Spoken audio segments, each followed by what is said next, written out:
साथीहरु जाउँ है मेरो सानो करेसाबारीतर्फ।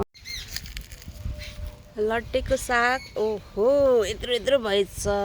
लट्टेको साग बिस्तारै आउँदै रहेछ। खुर्सानीको बोटलाई फ्रिजी कटिङ गरेको थिएँ यहाँ तलबाट। ओहो कस्तो मजाले ब्रान्च पो पलाएर आहा फुल्न पो लागेछ। वाउ साथीहरु हजुरहरु चाहिँ 3G कटिङ गर्नुहुन्छ कि हुँदैन है? यो खुर्सानीलाई अरू यो सब्जीहरुको यो बिरुवालाई सानैमा 3G कटिङ गर्दाखेरि चाहिँ यसरी हाँगा पलाएर आएर अझै धेरै फल्छ भनेर मैले चाहिँ यो सोशल मिडियामा हेरेको थिएँ है त।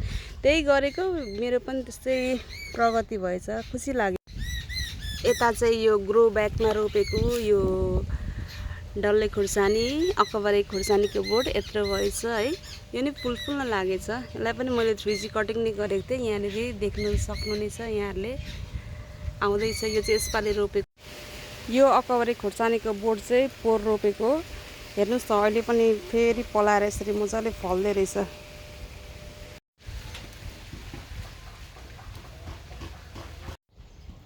आहा यता चाहिँ भेन्टा फल्दै रहेछ। हेर्नुस् न कस्तो मजाको एउटा दुईटा अर्को एउटा सानो पुचुरे भेन्टा फल्दै रहेछ है त। यो चाहिँ मसिनो खालको टमाटर यतातिर त पाकेछ। अब यसलाई टिप्नु पर्यो।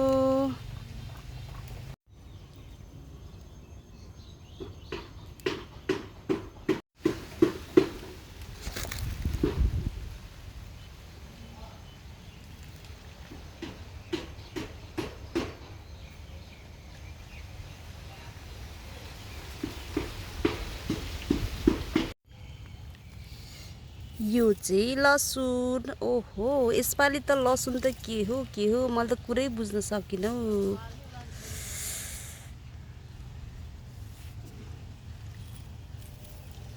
लसुन पनि हुँदैछ हुन त एउटा ट्राई गरौँ है त। हामीले त यसपालि लसुन पनि उखालेको छैन साथीहरु। हेरौँ कत्रो फलेछ हेरौँ त। ओ के हो यो लसुन त ल सबै त्यत्रै हो कि के हो? ल हेर्नुहोस् न यहाँ लसुनको गति। ल साथीहरु यस्तै छ मेरो चाहिँ है। कहिलेकाहीँ करेसाबारीमा नि काम गर्दा रमाइलो हुन्छ है त। ओके साथीहरु आजलाई यति नै।